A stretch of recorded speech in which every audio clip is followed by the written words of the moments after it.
Welcome to the 1600 Sessions, a podcast presented by the White House Historical Association. In each episode, White House Historical Association President Stuart McLaurin interviews luminaries, historians, and eyewitnesses to history about America's most famous residence and office, the White House. We open the doors to 1600 Pennsylvania Avenue, because it's not only the President's house, it's the people's house. From entertainment to diplomacy, music has played an important role in White House history.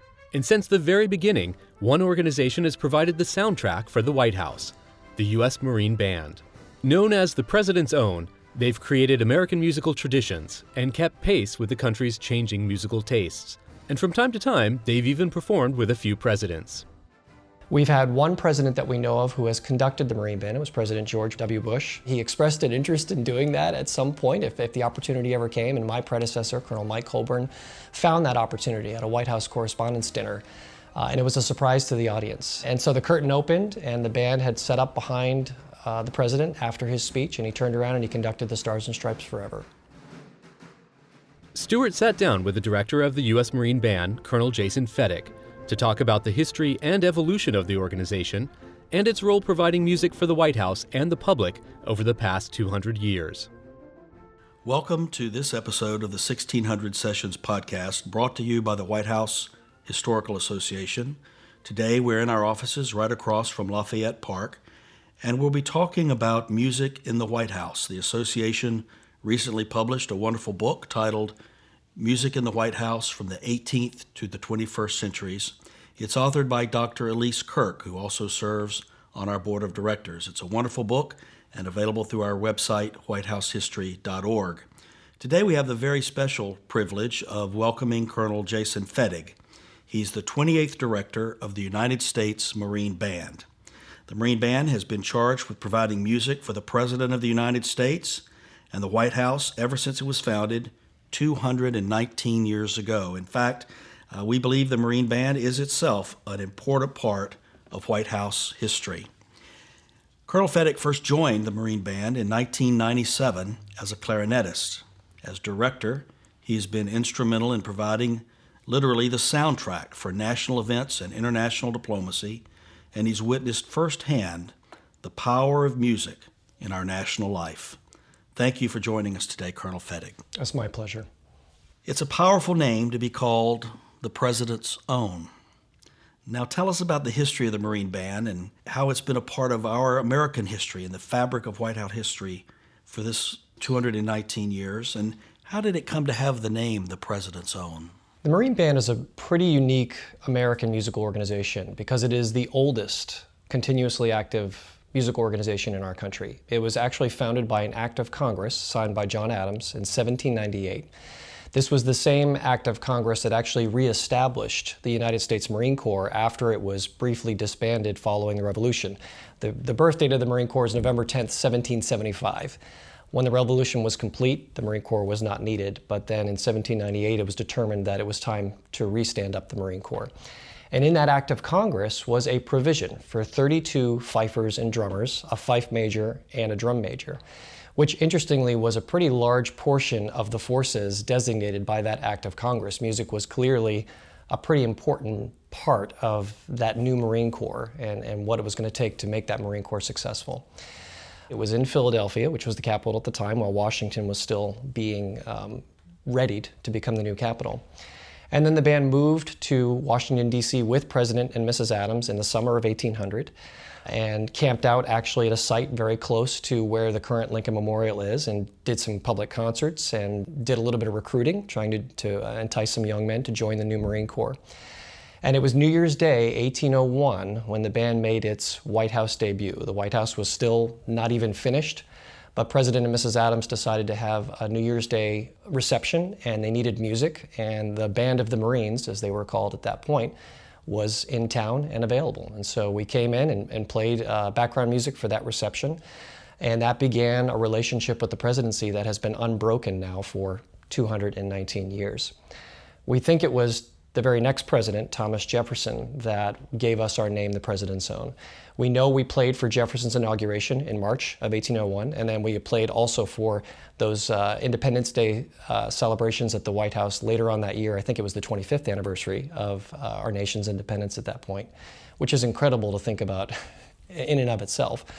And the band was very close to Jefferson. Jefferson himself was an avid musician, an accomplished violinist, loved music. So it's not surprising at all that he would have forged a new and even more deliberate and intense relationship with the band than we had at that point. What type of music would have been played in those early years for President Adams and President Jefferson?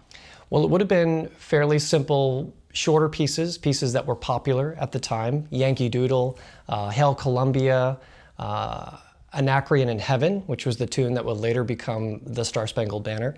These were all well-known tunes to the American public in the early capitals of Philadelphia and Washington, D.C. These would have been the tunes that people would have gotten excited about. They would have been able to hum along, and it would have captured their attention. In fact, in those early days of the Marine Band, when we were in Washington, D.C., the recruiting part of what we were doing was essential. In fact, we have early letters from commandants that talk about the need to have more musicians, that there was no way to recruit and entice these young men to join the Marine Corps without the music. The music was the thing that stirred their soul, that got them interested in public service. And there are stories of the band playing around town in the 1800, 1801, 1802, and playing tunes like Yankee Doodle and capturing the crowd's attention, and then a recruiter would come out and make himself available for these men to sign up for the Marine Corps. Clearly there's great diversity in our armed forces today, but in those early days, many people who were considered Americans were born in other parts of the world and had come to our country. And so I imagine the Marine Band was populated by people who had grown up in other parts of the world. Did they bring a musical influence to those early days of the Marine Band? They did. So there was a strong European connection to early American music, not only in the music we played, but also the musicians that were, in some cases, trained in Europe and then came to America.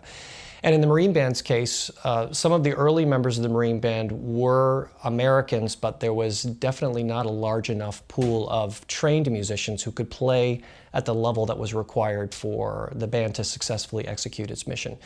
And so early on in the Marine Band's heritage, there was an influx of Italians. There are records of the commandant at the time, William Ward Burroughs, asking a captain named John Hall to go abroad and to try to find some trained musicians that could come back and augment the existing Marine Band and make it better. And he did, in fact, do that. He brought over a number of Italian musicians to America, to this new capital of Washington, D.C. He promised them a bounty and a certain salary for themselves and their families. And what happened, interestingly, in this story, as these men found their way to America, which took several months after Captain Hall found them, the commandant changed over. And the new commandant knew nothing about this initiative to bring these musicians into town and was not very happy about it. But once the musicians came, they were here and they were indoctrinated into the Marine Band. Many of them ended up being discharged and going back home because this wasn't exactly what they were expecting coming from where they were coming from. But a few of them did stay, and so there was this Italian heritage that went on for several decades after that time in the early 1800s. And in fact, some of our early leaders in the 20s and 30s were some of these Italians or descendants from these Italians. In fact, including Francis Scala, who was the director of the band during the Lincoln administration and during the Civil War, came from that heritage as well. When people think of United States Marines, they think of the best and the strongest fighting men and women on behalf of the United States. How are musicians recruited into the military? And just because you're a strong fighting man or woman, can you also be a musician?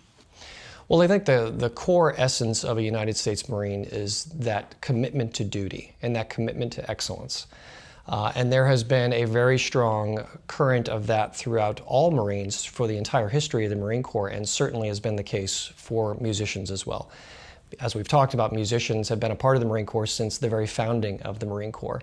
And the Marine Band has been at the forefront of that mission ever since. And there's been this strong commitment to making music an important part of the fabric of the Marine Corps, and in the President's own case, with our connection to the White House, an important part of the fabric of our American cultural life as well. How many members of the Marine Band are there, and how does one join the Marine Band? We have 154 dedicated members of the band. These are active duty Marines. About 130, a little bit more than that, are musicians, and then we also have a leadership staff and a support staff. And the way we go about finding our musicians is actually very similar to the way any other professional musical organization would find musicians, very similar to the way orchestras do it in this country. The goal is to find the absolute best musician we can find for whatever position that we are auditioning for, and then to make sure they are also enlistable in the Marine Corps and can get a security clearance and are healthy enough to join the Marine Corps and meet the height rate requirements and other standards in the Marine Corps. But once we go through that process and we've vetted those individuals and we find the very best musician, then they are enlisted into the Marine Corps as active duty Marines, but with a specialized mission and contract to serve only with the President's own United States Marine Band because of our specialized mission and the support we provide to the White House and to the Marine Corps. And do you only play for the President and at the White House? No, that is one aspect of our mission. Our mission is, by definition, to perform for the President of the United States and the Commandant of the Marine Corps as directed. We really have kind of I see it, a three-part mission to the way that we execute that. One is, of course, is this long-standing dedication to serve the President of the United States directly and to provide that soundtrack at the White House. The second part is our service to the Marine Corps. We are also supporting many important Marine Corps functions around the Washington, D.C. area. The most important of these being the funerals that we support at Arlington National Cemetery, which happen every day, in addition to a number of other things in the capital area that are essential to the Marine Corps. And the third part of this mission, which is not part of our primary mission, but which is equally important, I think, is our service to the American public. And the public performances that we do today and that we have done for 220 years. This idea of sharing this American institution that's so closely linked with the presidency and with the Marine Corps, also with the American public. And we do that here in DC throughout the year and also on our national concert tours each and every year. As you have varying ranks in the Marine Corps that are out deployed around the world, I assume there are various ranks within the musicians of the band. There are. We have enlisted ranks and officers' ranks. The enlisted ranks run from Staff Sergeant, which is E6, through Master Gunnery Sergeant, which is E9, which is a little bit of an elevated rank structure. And the rationale for that is because of the specialized mission that we have to provide music directly to the President of the United States. Requires a certain amount of training and a certain expertise that needs to really be acquired before one joins the Marine Corps and joins the Marine Band. And so that elevated rank structure is an acknowledgement of that specialized training that is required to do the job at the level that we do it. And then we have 5 officers among our staff. I am the senior officer and the commanding officer of the band as a colonel. I also have 2 assistant directors who are commissioned officers who are equally adept at performing any of the functions we do throughout the United States and here in the nation's capital. They often will be found in front of the band and in front of the orchestra at the White House. And we also have 2 staff officers which handle all the administrative duties of our unit. Tell me about the beautiful red uniform that you see the band wearing. The uniform is very historic and very distinctive. In fact, the uniform we wear has largely remained unchanged for about 125 years, since the time when John Philip Sousa was director of the band. The red color comes from a tradition of musicians in the service wearing the opposite colors of the rest of the troops. And the history of this comes from when musicians were on the battlefield, and that signals to the troops from the commanders were given through music, through bugle calls, through drum cadences. And the commanders needed to find their musicians as quickly as possible. And the easiest way to do that would be for them to be dressed in opposite colors. And so even today, the dress blue uniform of a United States Marine is black with red trim, and the dress Marine uniform for the President's own is red with black trim. Perhaps the most famous director of the Marine Band, who many Americans would recognize today, was John Philip Sousa. Give us some insights into what made him special and his legacy today. Sousa has an interesting heritage in Washington, D.C. He was born in Washington, D.C. in 1854. His father was actually a member of the Marine Band. He was a trombone player in the Marine Band. And so Sousa grew up during the Civil War around Marine Barracks, Washington, watching everything happening during that conflict and watching the Marine Band perform and his father perform during that time. He was not necessarily going to be in the Marine Band himself. As the story goes, he was a pretty accomplished violinist. And he was practicing one day, and a circus musician came by and heard him practicing through an open window and enticed him to run away and join the circus band, which for a young musician probably seemed like a great idea. So his father caught wind of this and immediately the next day, as the legend goes, enlisted him as an apprentice musician in the Marine Corps and in the Marine Band. In those days, they had boys who would serve as apprentices along with the men in the band. And he served for a time as a performing musician of the band, and then he left Washington, D.C. and was discharged and was starting to forge a career as a freelance musician in Philadelphia and as a conductor and as a composer. And he was called back to Washington in 1880 by the Commandant of the Marine Corps himself to become the 17th director of the band. What's remarkable when you think about this legacy is that Sousa was 25 years old when he was called back to Washington to be director. It was kind of a bold choice to choose essentially a very young man who was very early in his career. At that point, Sousa had actually never conducted a professional band before. He had worked with orchestras, but this was the first time that he was going to be in front of a concert band leading that group. It was fortuitous, though, because the band had done well up until that point, but up until Sousa's tenure, it was really just a local band. It was known throughout Washington, D.C. for its commitment to the White House and its excellence, but it didn't have much of a reputation beyond the confines of the capital city. Sousa, during his 12 years as director, would really change that. He was a very sharp musician. He was a very intuitive musician. He knew what kinds of things the public would be interested in, and he knew how to use music to really accomplish our mission in a way that was above and beyond what any director had done before him. The fact that he was also a composer helped, because it was during his tenure as director he started to write these marches that would soon garner himself a reputation outside of the capital city as a composer as well as a bandmaster. And so for the 12 years that Sousa was director of the band, he made remarkable improvements in the way the band performed. He made improvements in the quality of life for the Marines who were in the band.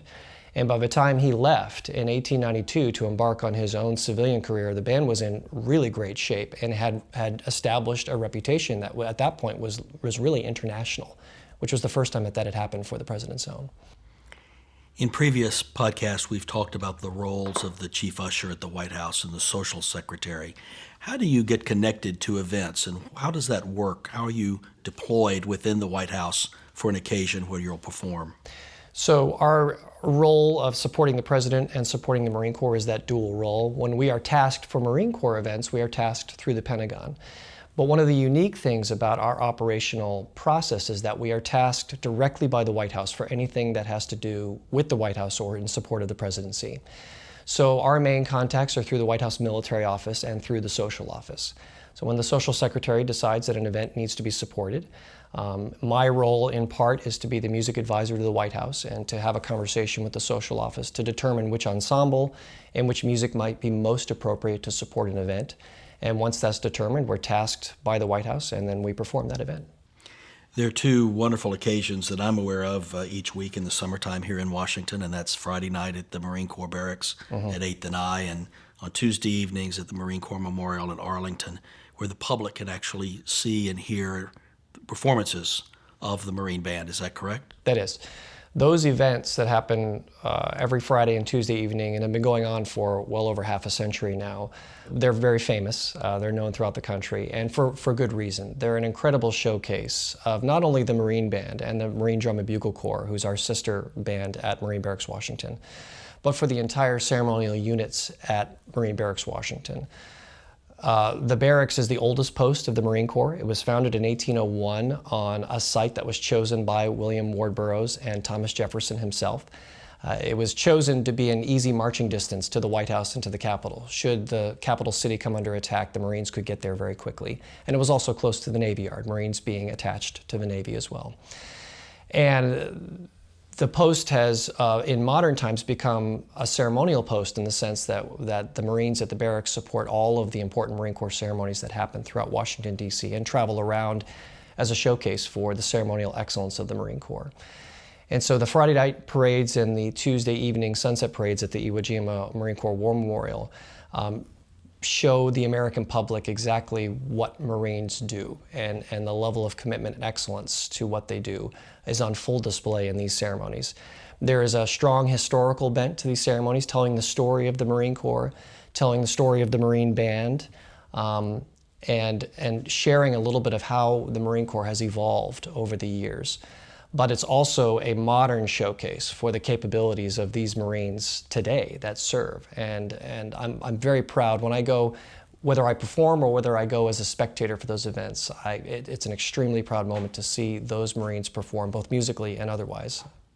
I've heard many say, in fact, I've heard presidents and first ladies say that it's always special to be in the White House, and you have a feeling of the importance of that place, the history of those who have gone before in their roles. What is it like for you to play in a historic place, to know that you have the same role that John Philip Sousa had? Tell me about that experience and feeling for you personally. It's overwhelming to acknowledge that. And I've been here for 20 years now, and I've been an assistant director or director for nearly 17 of those 20 years. And that feeling of stepping inside the Grand Foyer, just being in that historic building and knowing who has been there over the past 2 centuries is an awe-inspiring experience. When you layer on top of that experience of just being able to be in that building on a regular basis, the fact that we also are providing that soundtrack for these historic events that happen each and every day in the Executive Mansion, it's something that I could have never imagined would be a part of my musical career. When I came into the band as a musician, I had studied to be a musician. I also had an interest in history, but to be able to combine those two worlds of music and history into one seamless kind of entity is incredible. And it kind of happens on 2 levels for me, and I think for all of the Marines who serve in the band as well, because you're very aware of that history. You're very aware of the big shoes that you are filling, whether it be John Philip Sousa or any of the musicians who have served in this capacity for 2 centuries. But you're also aware of the now and the sense that you are privileged to be a part of that next chapter in White House history and in the history of the Marine Band. I often feel those 2 emotions at the same time, a deep gratitude and responsibility for upkeeping and upholding the traditions of the past, and a great excitement about this privilege to be a part of history being written today. Tell us what you remember about your own first performance as a part of the Marine Band at the White House. It was during the Clinton administration, was my first appearance at the White House. I was a clarinet player initially when I came into the band in 1997. And I have this very vivid memory of entering the White House grounds. I think we were going to be playing for a garden tour, some sort of outdoor event with the concert band on the South Lawn. And we walked up the drive, and I remember it was the drive right on the South Lawn, right next to the house. And the scale of the White House is huge when you're looking up at it from that moment, rather than on the other side of the South Lawn fence, hundreds and hundreds of yards away. And I remember feeling like, I don't know if I'm supposed to be here. There was just that sense of not feeling like this was authorized, was my first feeling. And then the very next thing that happened as I passed the house and was looking up at the beautiful Truman balcony and just this gorgeous building, was that the president's dog came out from the West Wing, being walked at the time, and came right up to the band. We were getting ready to perform and getting situated, and came up and very friendly, came to greet the band. And it was such a normal thing for a dog to just come up and say hello and to have a moment petting a dog, but so abnormal that it was happening on the grounds of the White House. And it was the president's dog. So I'll never forget that feeling of something being so normal and unusual at the very same time. And when I think about the emotion I had when I first stepped foot on the White House grounds to be a musician for the president, it's very similar to the emotion I have today, 20 years later. Do Marine Band members ever get starstruck by people at the White House?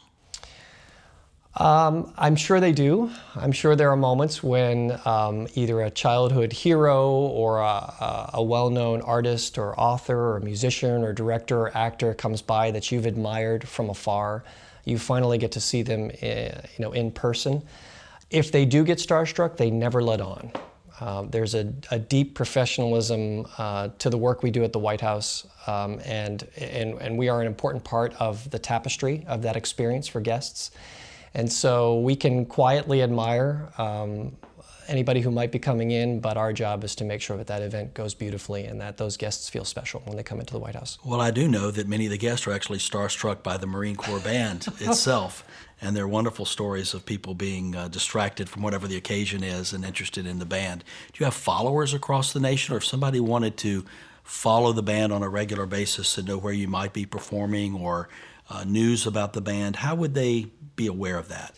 We are a very historic organization that wears uniforms that are more than 100 years old, but we're very modern in the sense that we are right in step with the times, and we're very accessible online.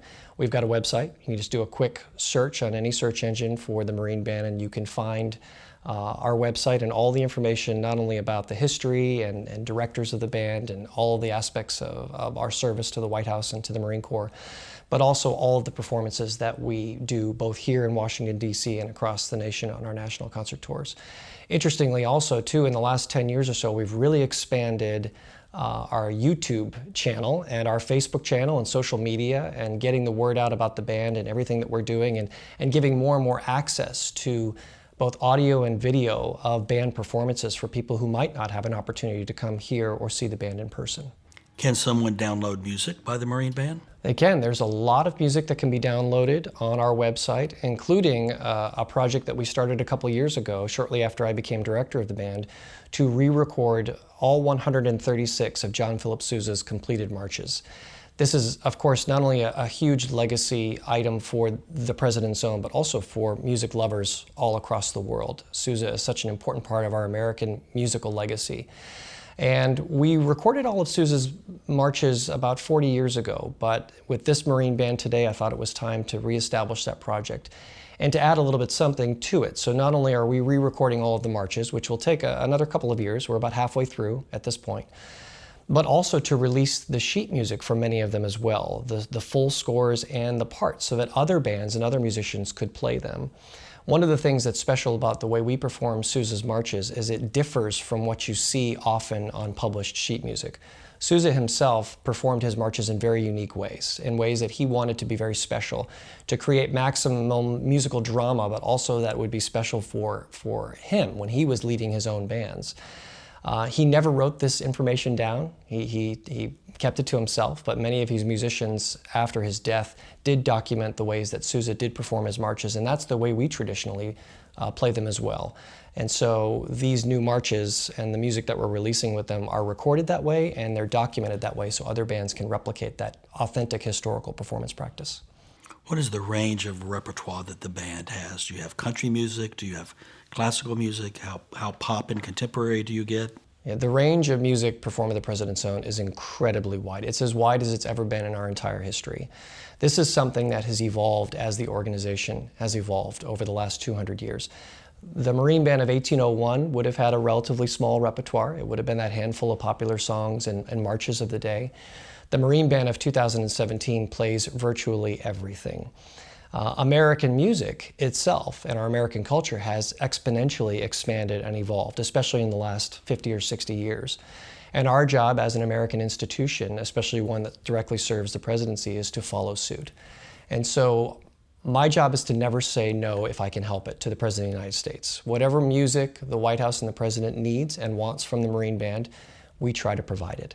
So that includes every musical style that you might imagine, from classical and Broadway, film music, to a Great American Songbook, pop, country, world music styles. Everything that's needed we can do, and if we don't know how to do it, we learn how to do it so that we can say yes and we can provide the appropriate music. I can think of several presidents who played the piano, one who played the saxophone. Have presidents actually performed with the Marine Band? There have been a few occasions where presidents have performed. Truman was a very accomplished pianist. I don't know if he ever performed with the band. I do know that President Clinton, you referenced, played saxophone. He never performed with the band as president, but I believe he did during a governor's ball when he was governor of Arkansas. We've had one president that we know of who has conducted the Marine Band. It was President George W. Bush. he expressed an interest in doing that at some point if the opportunity ever came, and my predecessor, Colonel Mike Colburn, found that opportunity at a White House Correspondents' Dinner. And it was a surprise to the audience. And how did he do? He did wonderfully. President Bush had really good musical instincts. We've had very musical presidents in our past. That's right. And so the curtain opened, and the band had set up behind the president after his speech, and he turned around and he conducted the Stars and Stripes Forever. That's a great story. You've just come back from the Marine Band tour of the Northeast for a month-long tour playing for the public. What was it like to take the band on the road? This is one of the most enjoyable and important things that we do. And again, this was a tradition that was started by John Philip Sousa himself. Up until that time, the Marine Band had just stayed in Washington, D.C., serving the President, serving the Marine Corps, did not really travel very much at all. But late in Sousa's tenure as director, this is about 10 years into his tenure, it was 1891, he at that point figured out that this was an organization that needed to be shared with more people. He felt very strongly that the Marine Band was, in a way, America's band. It was the nation's band. But so much of the nation, especially in a pre-technology era where there weren't recordings, didn't have an opportunity to enjoy it. And so he actually went to President Benjamin Harrison himself to ask permission for the band to leave Washington, D.C. for a time and go out on its first national concert tour. And the president shared his sense that this is something that the American public deserves and that should enjoy as well. And at that time, leaving town meant that there was going to be no support for the White House. And so the president was relinquishing his band for a number of weeks to go out and tour. Nowadays, we have enough musicians where we leave a small contingent of musicians back in town to support the president and support the Marine Corps while we are out on our national concert tours. And every once in a while, I come back from the national concert tours if there's a really important event at the White House that needs support. Well, I was going to ask that exact question. Suppose the band is traveling and the president decides he's having an event. What happens then? Does the band rush back to Washington? If need be, we would. We're structured in such a way on purpose so that we can support multiple things at once, and often throughout the year we are supporting multiple events at the very same time. We have over 1,000 commitments a year, so we stay pretty busy. 200 plus of those are at the White House each and every year. So if the president needs a specific kind of music, we often can provide that with the contingent of Marines that is at home while the band's on tour.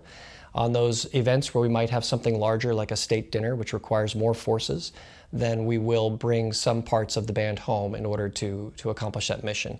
Often we're also still able to present those concerts out on the road, but the White House takes precedent in everything. That is our main mission. Has a president ever taken the Marine Band on an international trip? There have been a very few occasions where some parts of the band have traveled with the president. President Nixon brought small contingents of the band to a couple of his international trips. But for the most part, we have actually not often traveled with the president abroad. There have been times when we will go domestically to different places that the president is at if he wants support for a specific event. But interestingly, we have typically not traveled internationally with the president. Well, let's play a little musical game here. We all know that our national anthem, the Star-Spangled Banner, is very important and well-known around the world representing our country, but there are a number of other songs that are an iconic part of the Marine Band's repertoire. Some are very familiar and some are not as much familiar today.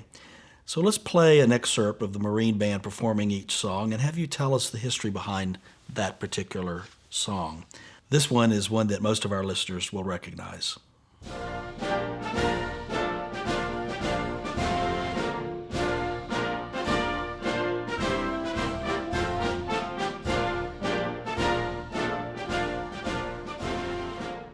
So that, of course, was Hail to the Chief, which has become, in our modern age, synonymous with the American presidency. The interesting thing about that tune is it's not an American tune. It's a Gaelic tune that was written by a composer named James Sanderson, and it was originally part of the incidental music to a play called The Lady of the Lake. It became, in the early 19th century, a tune that a lot of people recognized, though. So it was one of these tunes, like Yankee Doodle and like Hail Columbia, that people were familiar with because it was singable and it was something that was played often. And the Marine Band started adding it to its repertoire in the 1820s or so. We played it in 1829, which was the groundbreaking of the C&O Canal here in Washington, D.C. for Andrew Jackson. And the story is that the reception to playing this tune for the president was overwhelming, and that people thought it was a great fit, and that was really an interesting way to honor the president. So we started playing it more and more in the presence of the president, and we really owe its connection to the presidency, at least unofficially, to two presidents and first ladies, Julia Tyler and her husband, and Sarah Polk and James Polk, for two similar but slightly different reasons. It was Julia Tyler who first asked the Marine Band to play Hail to the Chief when her president was going somewhere as kind of official notification that the president was here. But it was Sarah Polk who insisted that it be played every time her husband entered a room. And it was because President Polk was apparently a relatively short and unassuming man, and she was very concerned that if people didn't know exactly when he entered the room, that there might be some embarrassment there. And so she had this idea that we would use Hail to the Chief as the announcement of the president's presence, and that would solve that problem. But interestingly, we used Hail to the Chief in an unofficial capacity for a very long time before it actually became the official musical honors for the President of the United States, which wasn't until 1954. So up until 1954, it was very much unofficial music for the president. But since 1954, it is officially designated by regulation as the musical honors for the President of the United States, and we do not play it for anybody else other than the President of the United States. And is there a prelude to that is typically done for the president, and what is that tradition? There is. So there's a little fanfare called Four Ruffles and Flourishes, which is bum-ba-da-dun-da-da-da, dun-da-da-dun-da-da-da. There's four of those. It's a military custom.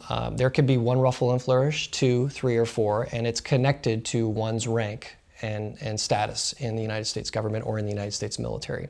The president, being our chief executive, gets 4 of those. And so sometimes we do play those at the beginning of Hail to the Chief, and sometimes we don't. It depends on the context. When it's a more formal ceremonial setting, we will play those first, the 4 ruffles and flourishes, to grab everyone's attention. Then the announcement will be made for the president's entry, and then we will play Hail to the Chief as his traveling music. Our next excerpt is one that is actually the theme song for our podcast, I'm proud to say, and we chose it because of its connection to the White House and the president's own Marine Band.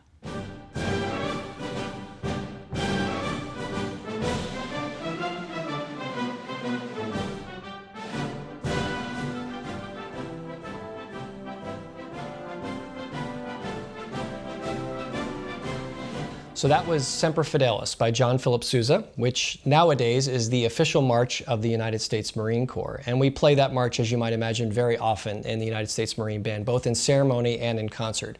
In fact, we play it on every tour concert that we perform each and every year. There's an interesting story behind Semper Fidelis, though, and it tells a story not only of a president, but also of Sousa being a very savvy composer as well.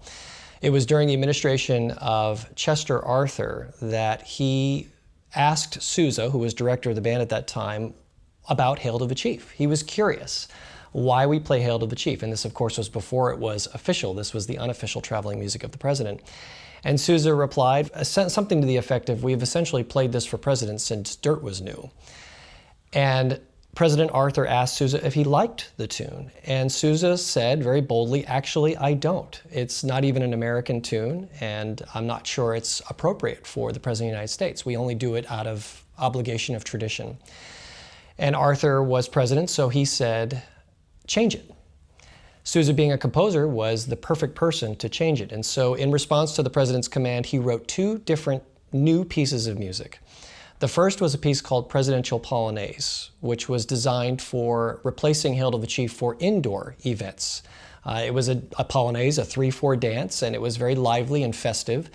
It sounded very different than Hail to the Chief. And the second piece he composed was a march that was going to be used for outdoor events when the president was being introduced. And that march was what we know today as Semper Fidelis. Well, needless to say, neither Presidential Polonaise or Semper Fidelis lasted more than a couple years for the administration of Chester Arthur, and we went back to Hail to the Chief unofficially, and it stayed at that point all the way up until it was officially designated. But Sousa never wanted to waste a piece of music, very quickly then recycled Semper Fidelis, the march that was Semper Fidelis, into what we now know as the official march of the United States Marine Corps. So here's the next one, and I think everyone will recognize this one.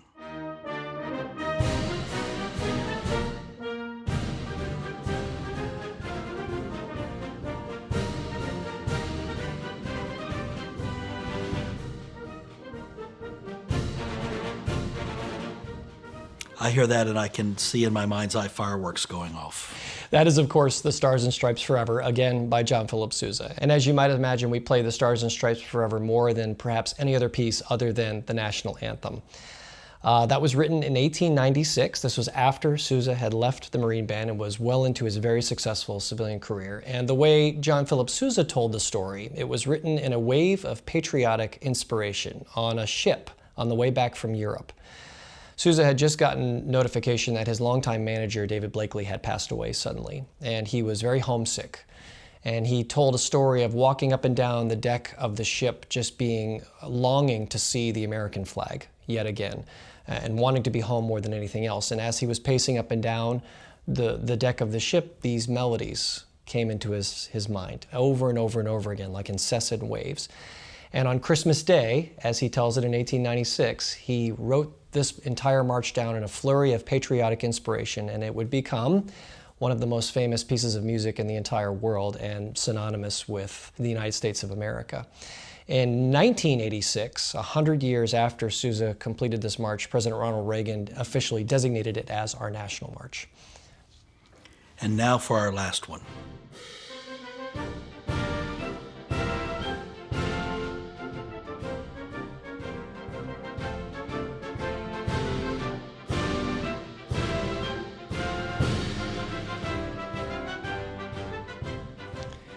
That was The Washington Post, again by John Philip Sousa. This was one of Sousa's early successes as a composer. I believe it was written in 1889. He was still director of the Marine Band and very much a fixture in the Washington, D.C. culture, not only musically, but across the entire spectrum of the culture of Washington, D.C.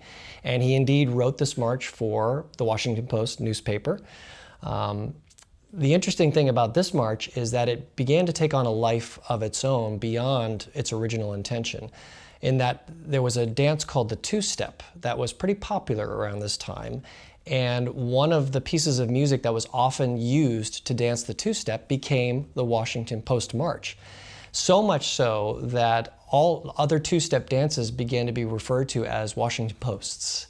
And I don't know if this was something that Sousa ever intended, but it's a great example of how this kind of official function and military function of writing military marches and military style marches began to cross over into the popular culture as well. And I think it's one of the things that helped catapult Sousa into celebrity status and superstardom.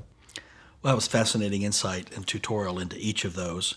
To close, I'm going to ask you to unpack a special memory for us of someone that you played for, someone that was personally meaningful for you to have in an audience at the White House. You might imagine that the experiences that we're so fortunate to have at the White House are plentiful. It feels like every time we perform at the White House, something happens that captures your imagination and creates this memorable event that you will never forget. This happens sometimes with presidents and first ladies, but very often it happens with the president's guests. And the fact that we are able to be so close with so many important figures in our country. Because we are an artistic institution ourselves, we often notice this with other artists from around the country, whether they be musicians or actors or authors. And one of my most vivid memories is, in fact, with an author. This was many years ago when I was an assistant director. President George W. Bush was honoring Harper Lee, the author of To Kill a Mockingbird. And one of the things we do in the Marine Band we take great pride in is when we have special guests of the president, we often try to tailor our music to match their work and to try to create a special honor for them specifically if we can do that. On this particular occasion, she was being given, I think, the Medal of Freedom, and we had the music to the famous To Kill a Mockingbird film with Gregory Peck. I assumed that she had been involved with the film and would recognize this music, but I didn't know. We got to the event, and I did not see her at all. She was famously reclusive, and she was in a wheelchair at the time. And we got through about 3 hours of the event, and we had played all kinds of music, but I had been saving To Kill a Mockingbird to see if I couldn't capture a moment where she might be within earshot.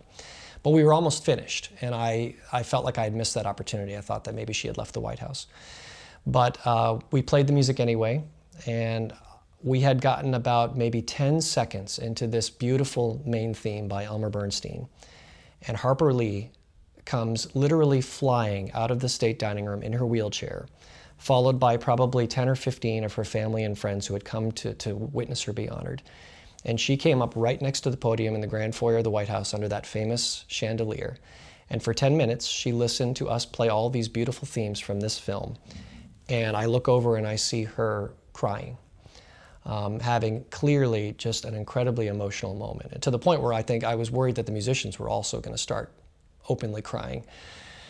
And we finished this, and she stood up out of her wheelchair. She gave me a kiss on my cheek and said, "Thank you so much." And she sat back down and she left. And that affected me pretty significantly. Not only the honor and the opportunity to meet the great Harper Lee, but the fact that this script was flipped and we were able to do something special for her, and for it to be such an emotional moment was so clearly evidence of how powerful music is.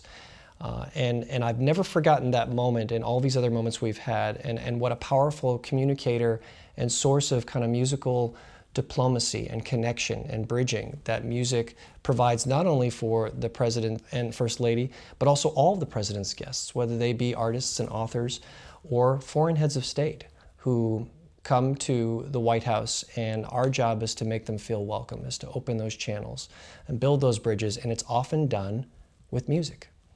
We've been talking today about the United States Marine Band and its significant role in our country's history, and certainly with music in the White House. And this is a feature component of our book, newly released by the White House Historical Association, titled Music at the White House from the 18th to the 21st Centuries by Dr. Elise Kirk. We'd invite you to obtain a copy of this book through our website and to also learn more about the United States Marine Band as well. We'd like to thank you, Colonel Fettig, for joining us today to talk about this important history and the extraordinary President's own Marine Band and the special connection to the presidency in the White House. And most importantly, thank you for your service. It's been my pleasure. Thank you so much. If you'd like to learn more about White House history or listen to more of the 1600 sessions, you can visit us anytime at whitehousehistory.org.